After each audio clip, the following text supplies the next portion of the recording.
Okay, so I don't know if you guys can see this, but this is where Gary took me to go elk hunting. Yeah. And what do you think, Gary? It's steep. It's Yeah. very, very steep. Very, very far down in there. Holy God.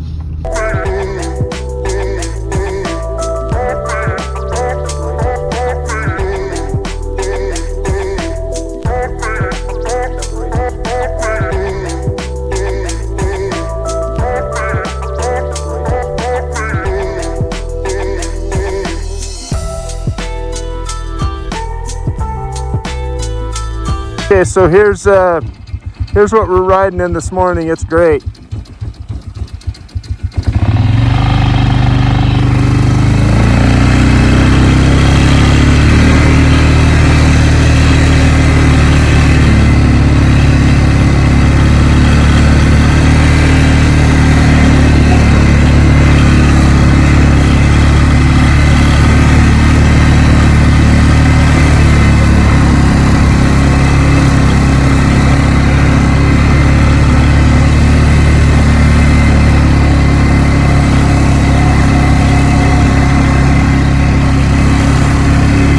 Gary's right ahead of me. I stopped to check my phone and shoot this little video. This is more suited to snowmobile than a four-wheeler, but about 8 inches of snow maybe. Anyway, we're plowing through it.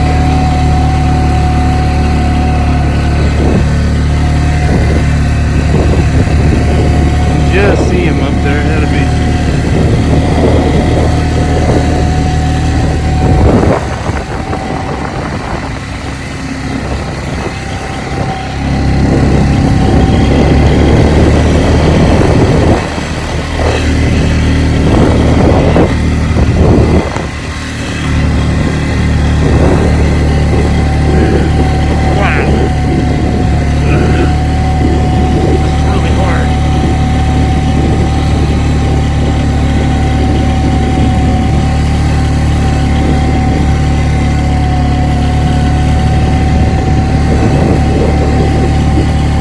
Cut a fresh track today, but it just started snowing this morning about, I don't know, 5 o'clock maybe.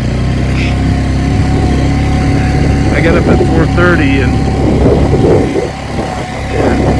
stoked the fire and went to the leak, and it wasn't snowing then. Sometime between 4:30 and 6:30 it started snowing. There was a little snow up here already.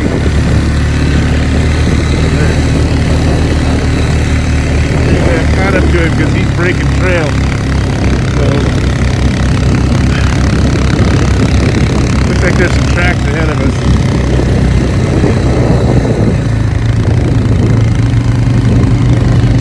Snowshoe hare.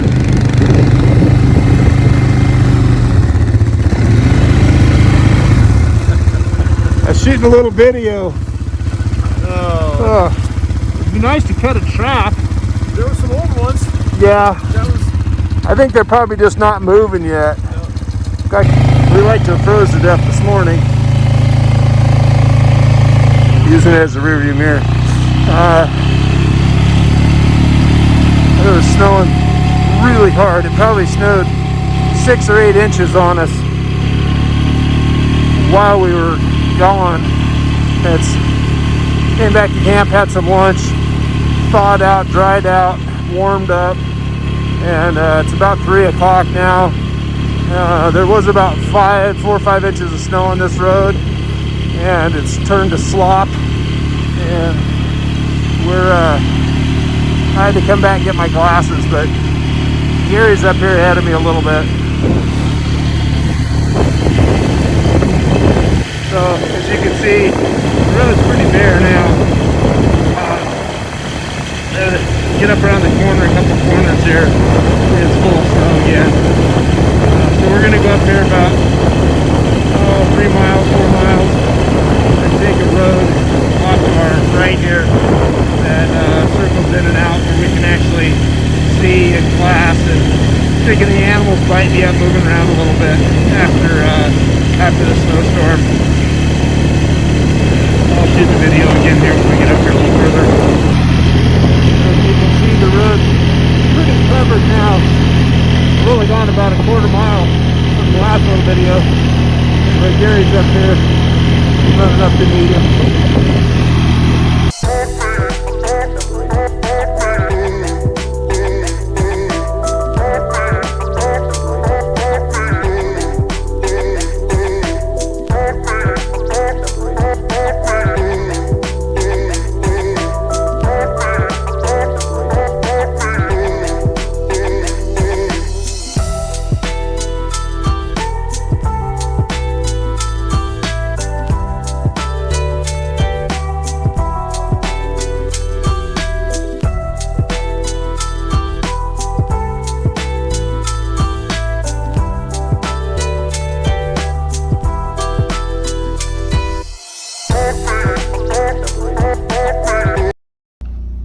So Gary and I are having dinner.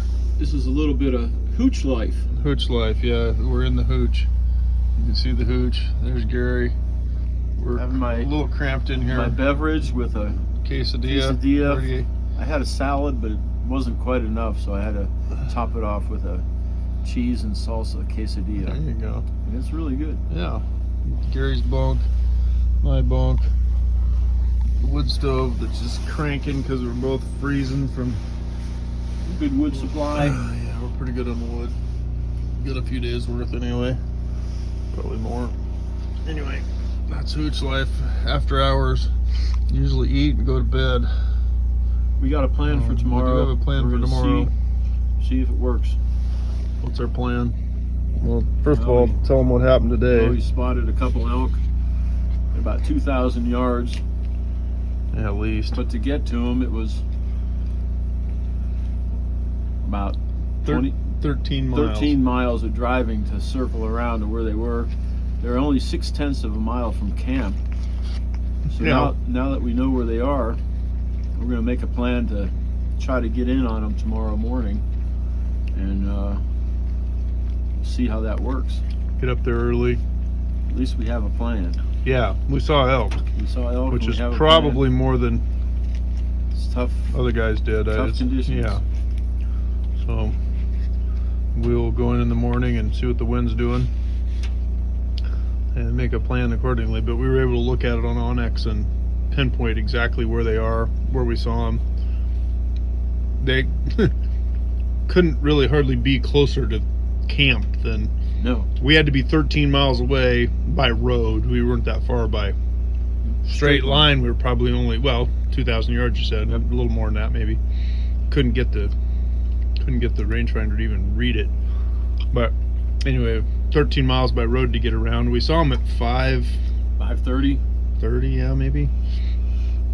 No time. Couldn't get here. By the time we got back around to camp here, the road that goes, it's right across from our camp that goes up to where they are. But we were both pretty dark, cold, and we were frozen. And it's like not a good time to go chase elk when you can't even. You're just vibrating. So looks like tomorrow morning. But I don't think they're going anywhere. So we'll see what happens. All right. Okay, so yesterday afternoon, probably about 5:30, Gary and I were on a road that's probably only, I don't know, maybe 3 miles from our camp, 2 miles above our camp, but it was a long ride around to get there. Anyway, we looked over, and right above our camp, we saw 4 elk. One of them was a spike. So we looked at it and figured out, there's a road right across from our camp, and there's tire tracks on it, so you can ride the four-wheeler up it, and it only goes so far, and then there's another road that were right under these elk that didn't have any tracks in it, so I figured it was closed. So it took us 13.7 miles to ride around back to camp and realized that these elk were 0.6 of a mile from our camp above us on the hill. So we got up early this morning and decided, okay, we'll ride the four-wheelers up and then we'll take off hunting. Well, We took off on the four-wheelers, went about 50 yards, a little more, and realized there's two rigs parked at the bottom of this road that's more or less across from our camp, down the road just a little bit, and figured out that it was gated and closed. It's like they're logging. That's what the tire tracks going up that road were from, loggers. So, took the four-wheelers back to camp, grabbed our gear, and started hiking. And we hiked up to the end of that road. Well, as we went by one of the rigs parked there at the bottom, there was a couple that was just getting out of their truck. They'd been there since 6:30, and this was probably 7:30. Anyway, we finally got on top, and there was one guy up here already. And we saw him. I don't think he saw us. He was in front of us and just kept going. So we kind of made a plan and started with that, and Gary cut some tracks. And so anyway, Gary followed those the opposite direction we were gonna go. And that led us to where we are now, which is kind of out over this little finger, just tracks everywhere. And I dropped down into what I would say is bedding area. It's pretty thick. I have seen a couple deer beds, and there's actually an elk bed right behind that tree right there. Only one elk bed though, but there are elk tracks all over in here. So I'm trying to push one to Gary at the moment. I'd like to shoot another wolf. I haven't seen any wolf tracks, but I did get a second wolf tag, so I'd love to kill another one, given a chance. But right now I'm just bird dogging for Gary. So swing around through this thick stuff, and Gary's up on a ridge, kind of right up there, up that way, a little ridge, little finger. And I thought I'd swing down through this thick stuff and try to bump something to him. So or kill a wolf, whatever. I'll take either one. Okay, having a little snack, sitting on the ridge right above where we saw those elk last night, and I mean right above, like 40 yards. Can't really be anywhere else. Can't really be any higher. And I'm trying to be in a position where maybe my wind won't mess it up if they should come out again. Otherwise, looking at some deer way over there. They're right above that little dead tree right in there. Right in there. Anyway, 5 deer. I can't tell what they are. About 1,500 yards, 1,600 yards. Can't even get a range. It's just too far. Anyway, at least I saw something kicking. I've seen 10 other deer, so that makes 15. Gary and I were in hundreds of elk tracks this morning. I don't know how we didn't see elk. I don't understand it at all. There's a lot to learn about this country that I've still not figured out. But it's big. There's roads everywhere. As you can see, there's just big country. If you can see the roads, there's a couple of them right over there. And there's some up there and that burn stuff and near that high peak. And then we did ride our four-wheelers up into that stuff way up there. And Gary's over there somewhere in that kind of open stuff, timber, open. Anyway, we're still trying to find an elk. Okay, so today's the 27th. And let's see here. We moved camp. I shot the wolf on the 23rd, I think, Sunday. Monday we moved camp. It should have been the 24th. And had to deal with getting the wolf sealed by the state of Idaho, and we did that in McCall. And we found a taxidermist in Cambridge. Cambridge? Yeah, Cambridge. Who said he'd tan it for me. And so by the time we dealt with all that and the grocery store and whatnot, it was, anyway, we ended up staying a night in a motel. So that would have been Monday night. Tuesday night, or Tuesday, which was Gary's opening. That was the 25th. We drove around in the area of Bear, and on the breaks of the Hell's Canyon, and that was gnarly, steep, nasty.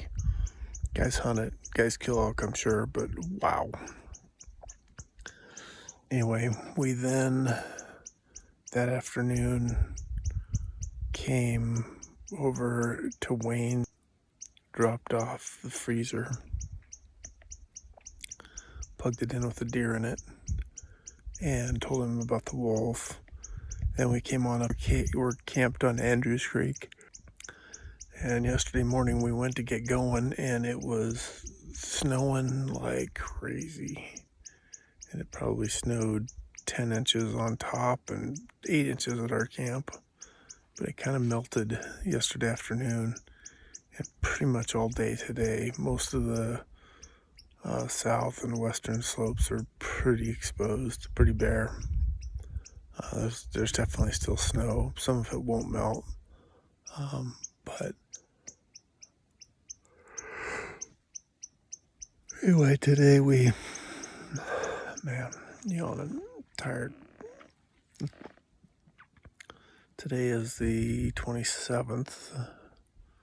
So yesterday afternoon, after snow kind of quit about noon or 2, got pretty nice. Gary and I took a ride in the four-wheelers and about froze to death, but about halfway through our ride, we spotted 4 elk, 1 spike, over here on this hill that I'm sitting on right now.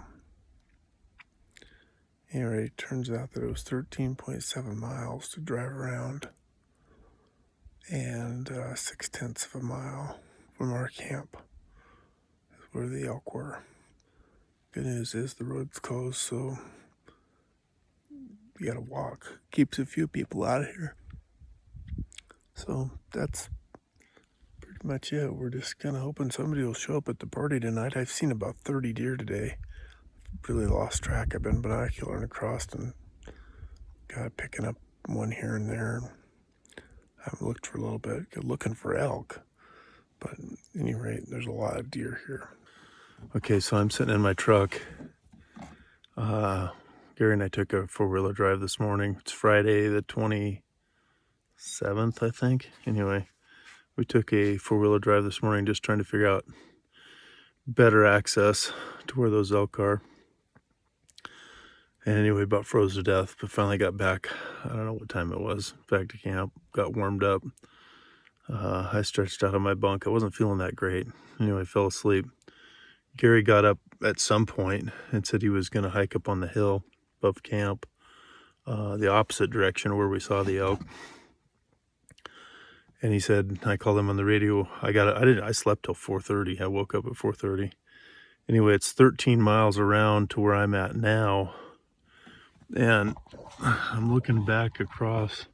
That's a knob I was sitting on yesterday, that top of that one with the clear grass. And then Gary was clear over in that openings over there. He'd walk, there's a road that goes back in there. And you're right now up in that drainage up on the left-hand side. I can see at least 3 elk. And our camp is right down in that hole right below us. So and Gary's over this little close ridge here down, and he's working his way back to camp. But it's 13, 14 miles over here to where you can see this. And so I'm studying it. I saw elk immediately. They're out feeding. It is 6 o'clock or so, 5:30, closer to 6, I think. And anyway, I'm going to study this a little bit longer, see if we can get a game plan for getting back in there tomorrow. So that's the plan. But I can see 3 elk right about right there currently. They're just to the left of that strip right there, that strip. They're in the left of that timber in there feeding. Anyway, I'm going to keep watching. We can figure out a game plan for tomorrow. Okay, so I sat here in the truck watching this till it was dark enough I couldn't see really anymore. In the end, there were at least 2 bulls. One was some kind of a raghorn, and one was a little bigger bull. And there may have been some smaller ones too, and I think I ultimately ended up seeing about 8 head. Anyway, I drove the 13 miles back around to camp, met Gary, and we made a game plan for the next morning to go in. I stayed back to glass and watch while Gary went ahead on into where I had seen these elk the evening before. And that's where this next video picks up. All right, so Gary got himself a shot at a spike this morning. It's the 29th of October. He shot about 8:30. It took me a while to get here. Anyway, we're just now walking up on the bull. Gary's a little bit ahead of me up the hill there. I left my packing rifle because you can see the elk. I don't know how well you can see it, but you can see it laying there.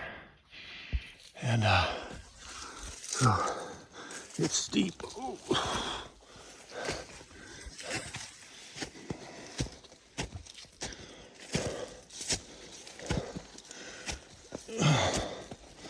Hopefully we can drag him down off this steep son of a gun.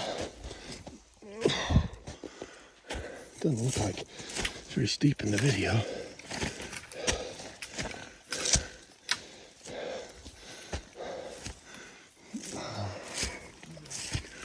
A dandy spike. Yeah. A nice piece of meat. Piece of meat for the freezer. Heck yeah. Good shooting, buddy. All right, we're going to deal with this for a while.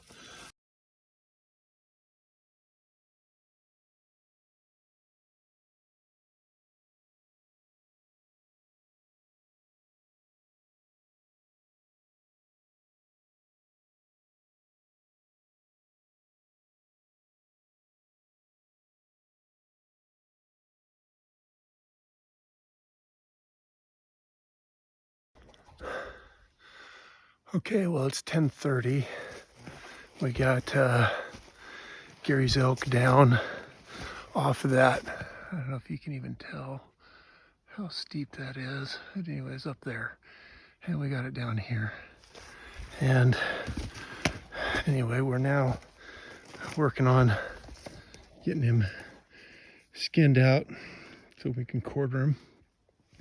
Gary's skinning away. And we're about, I don't know, half done skinning, maybe not quite.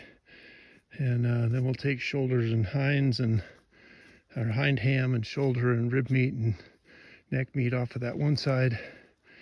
Then we'll flip them over and do the other side. What do you think, Gary? That'll work. Good day in Idaho. Good day. Good thing to be doing on a Saturday morning. Heck yeah. All right. Well, back to work. All right. Gary and I heading back to camp, which is down there, and just gotta walk this road for, I don't know, a couple miles maybe. I don't think it's that far. Might be 2 miles. Anyway, it's not too steep. A couple steep spots on that first pull, but we got everything. Gary's bull, except the hind hams and a loose meat bag, 60 pounds, something like that, loose meat. So we're going to take this down and then come back. It'll be my 3rd trip today. Somehow weird things work out. I made it clear to the top this morning, realized I'd forgotten my glasses, and it was still pretty dark, so I just hustled back down the road to the camp and got them and came back up here. Anyway, it all works out. So here we are packing elk. Finally on day, Too many. I don't know what it is, 21. 21 days. We got an elk on the ground, so that's a good thing. All right, check in later. Well, Gary and I are on our way home, and we're dropping down to cross the Brownlee Dam on Hell's Canyon. And anyway, you come around the corner here in a minute, you should be able to get a pretty nice view of looking up towards Hell's Canyon. Well, looking down river towards Hell's Canyon, I guess it is. North. Start to appreciate the steepness and deepness of this. There's Gary behind me.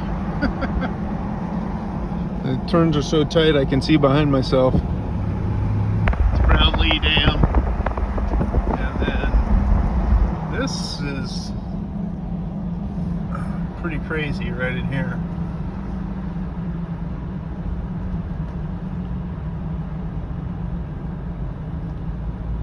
Some more dam stuff over here.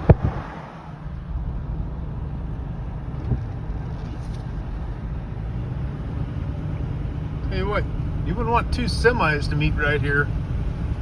I don't think I'd want to meet anybody right here, but that's tight. Look at all the pock marks in the highway from the rocks falling off this thing. Crazy. Welcome to Oregon. There's the sign. Okay. Crazy mountains in here. I mean, they're the breaks, I guess. Hell's Canyon breaks on the Oregon side. Beautiful. You could hike all day and still see your truck. All right, so we're driving out across the desert. It just so happens that part of what we're driving out through right now, years ago in the mid-1800s, the Oregon Trail came right through here. You can still see the ruts from the Oregon Trail. And the crazy thing is that a big part of my family came out on that Oregon Trail and settled right here in this valley in front of us. My mom's whole side of the family did.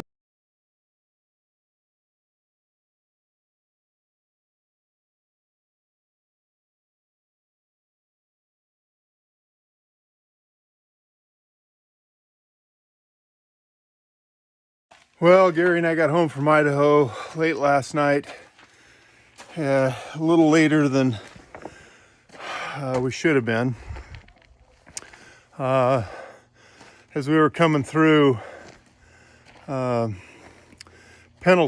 Oregon, just west of Pendleton a little ways on the freeway, all of a sudden I had smoke rolling out of the back of what we called the hooch, which is kind of our homemade hunting rig. I'll show it to you here in a sec. Anyway, some of you may have seen it going down the road. I've been using it for 25 years. I feel like it finally is broken down enough. It's time for Hooch 2.0. So that's a project for this winter. But anyway, here's the Hooch. This is the front of it. And first thing that happened is we lost our generator cover. Well, the first thing that happened is the generator wouldn't run. It ran fine before we left home. And when I needed it to run the freezer, it crapped. And if you can kind of see, it's actually sitting on pretty level ground, but it's not very level. The two jugs in the front are water, so we have 110 gallons of water. The pipe right above the middle jug is a stove pipe for the wood stove that's inside. Spare tire, storage containers on the side for our tent poles, wall tent poles. The shelf in the back was our shower, and then on this other side is an awning that folded out, another storage container, which you can see right now we got strapped open, and then right in here it's actually an aluminum table that folded down. So we had this kind of an awning tarp area on this side. You can see the paper towel holder there and a light. That was our cook area. But yesterday on the freeway, the leaf springs broke in the back, which I think you can see probably right down in there. Anyway, we ended up carving that out with a Sawzall that I happened to bring with us, thank goodness. So that tire wouldn't actually rub on all the wood and everything else. It was only held by the front leaf spring bracket, but it held. And we made it 6-7 hours home at very low speeds last night and got in late. We unloaded as much weight out of it as we could just to limp home. And thank the Lord we made it home and didn't kill anybody or ourselves or have any wrecks. Idaho trip was phenomenal. Really good for a cold trip to a place we'd never been other than a little bit of scouting. Ended up killing a deer, a wolf, and an elk. And I think we are extremely fortunate to have done that, particularly in an area where we were hunting elk. I don't think they killed many elk in there. There were elk there, but boy, you had to work at it, and we did, and we got it done. So I think this is a wrap up for Idaho 2022.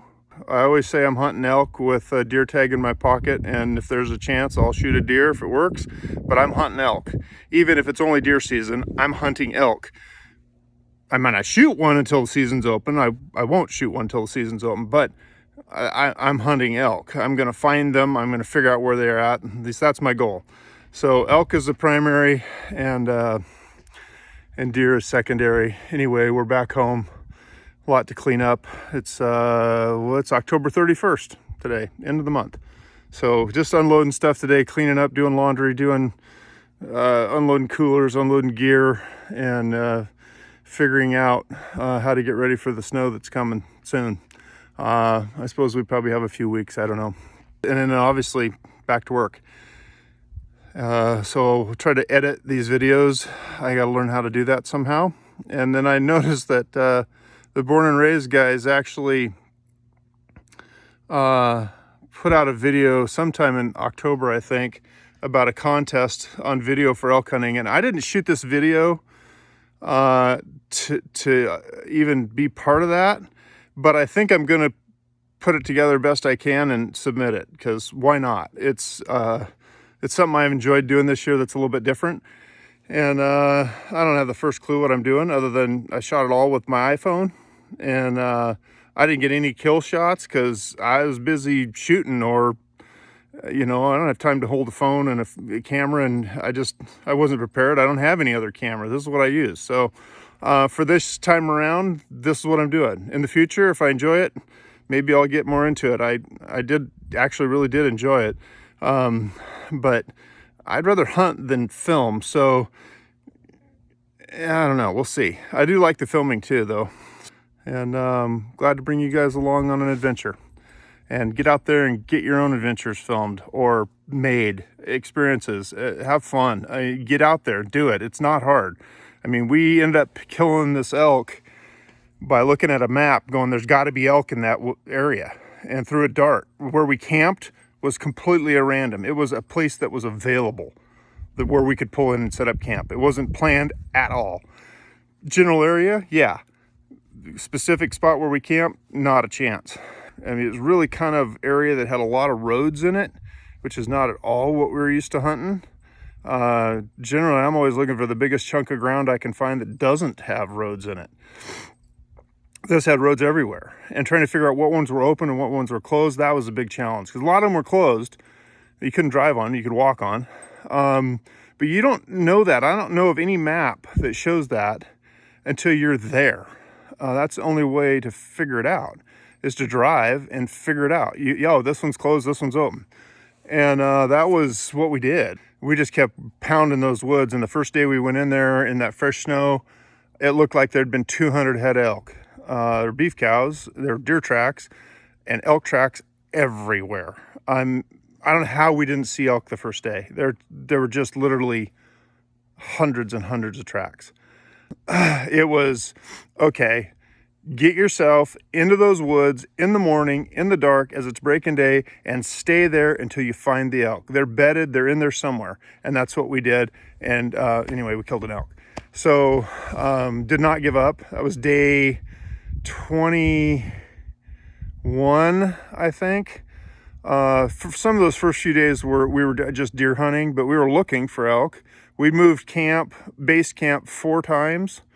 And a lot of those moves were 2 or 3 hour drives. We covered a big chunk of ground. The elk zones in Idaho are big, really big. We had a great season. So look forward to doing this again next year, year after, as long as I can walk. So, all right. Well, this is a wrap for 2022.